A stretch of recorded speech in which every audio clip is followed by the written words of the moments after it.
We were sitting around the dinner table, some students and people, and a question came to you both. The way you sound, you guys may not believe in God or something. I am married to an ex-nun, an ex-Roman Catholic nun. I drive her to 35 years we've been married a few days ago, and I drive her to church on occasion. I'll go in and listen. I'll go to the mosque. I'll go to the Buddhist temple. I go to anybody's religion, because religion is a belief. Nobody has it. Now, you ask if I believe in God, you must first explain, because I met the guy that robbed my house, believed in God. He had a big cross on his chest when they caught him and down at the precinct. He believed. That didn't stop him from robbing my house. Believing in God don't make you good or bad. The Ku Klux Klan believe in God. The one thing that they said, that they have established a religion to protect the name of Jesus. And so read the whole philosophy. Most of the people here in the Bible Belt will cut your throat for being black. Did the Bible stop them from being racist? No. That don't mean a thing because you believe. You believe and your behavior are two different things.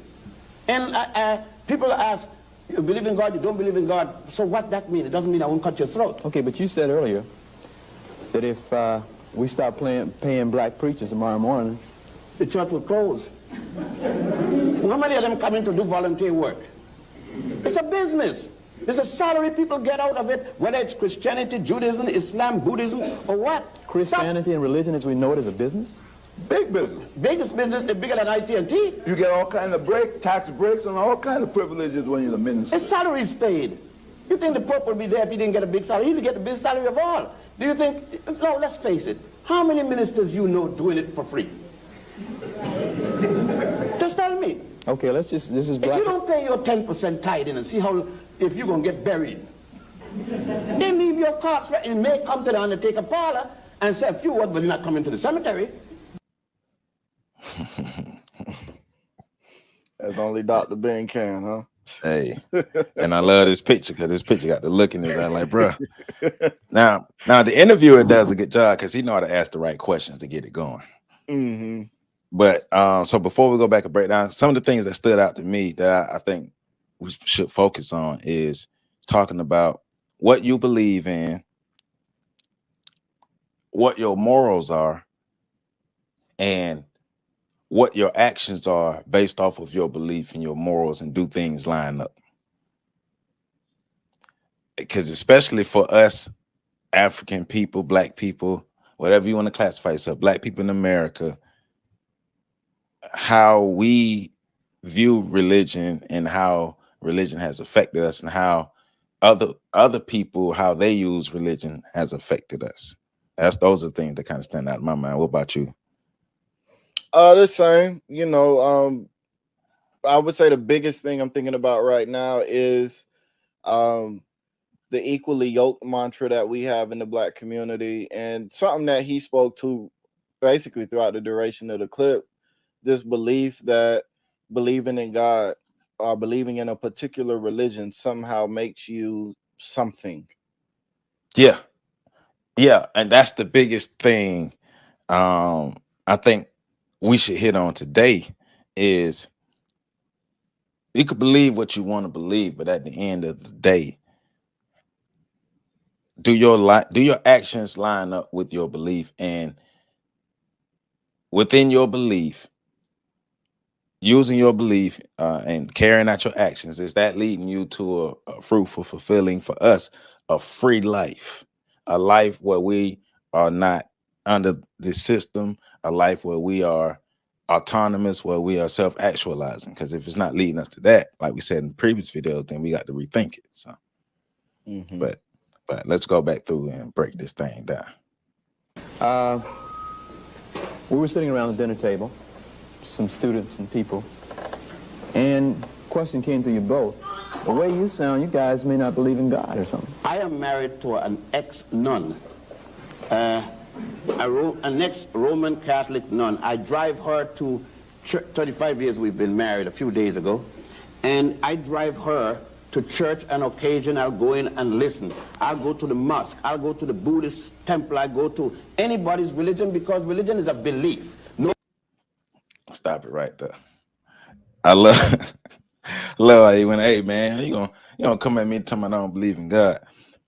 But I think a lot of the times that comes from from people's mindset of you should believe the way I believe, and you should believe what I believe. And if you don't believe what I believe and the way I believe, then your belief is wrong, even though my outcomes are no better than yours. Mm-hmm. And that's one thing we have to look at. No matter what you believe, what are the outcomes? Like, let's put it in real and like something that can make sense. Like, let's say I believe I can beat Michael Jordan. Let's say Prime Michael Jordan, 1998 Michael Jordan. Let's say I believe I can beat Prime Michael Jordan in a one-on-one basketball game. That's what I believe. But the reality is, when I played him, I didn't score. So using that analogy is, we can believe what we want to believe, but at the end of the day, how is that belief actually serving us? How are we serving that belief?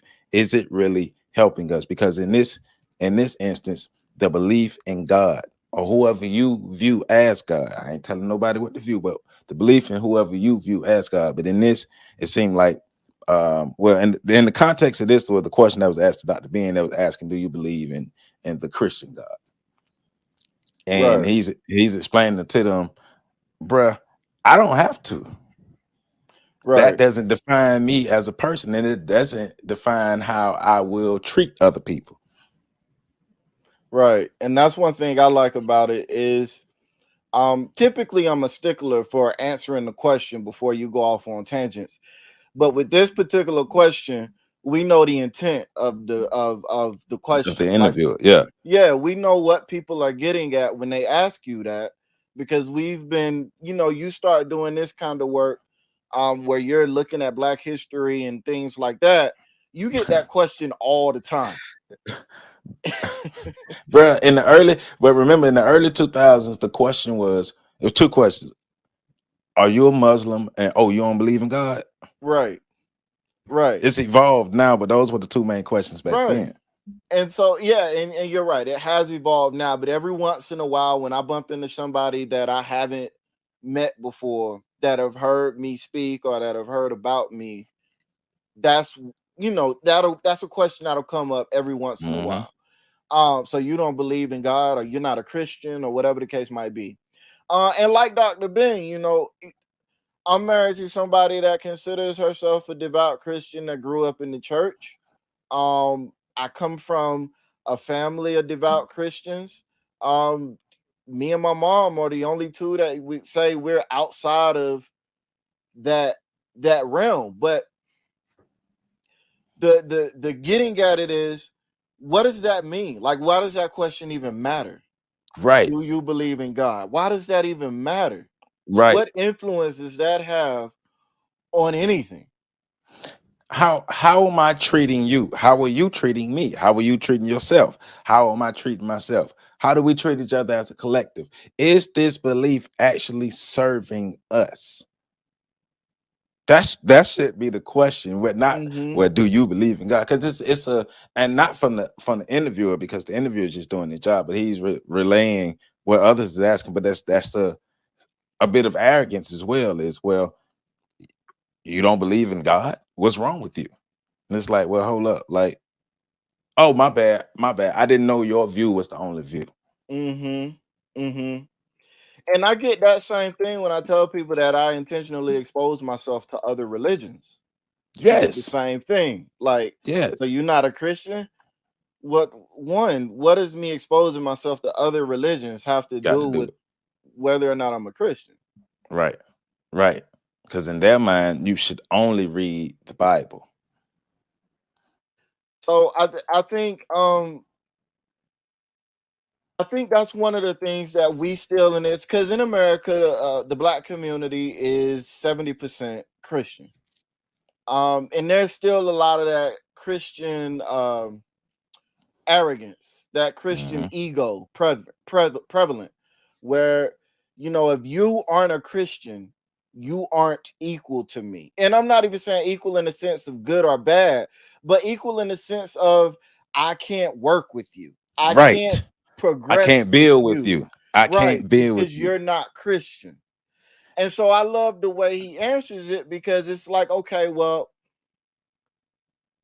a lot of the are Christians, a lot of the scam artists are Christians, the thieves, the robbers, the people you look up to who do bad. The people that are doing the worst, a lot of your politicians that you love to hate are Christians.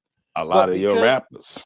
But because they're Christians, even though they're not doing much to improve your community, you'll work with them versus me, somebody who you see and is sitting here in front of you willing to do the work. Hey, look. You won't work with me at all.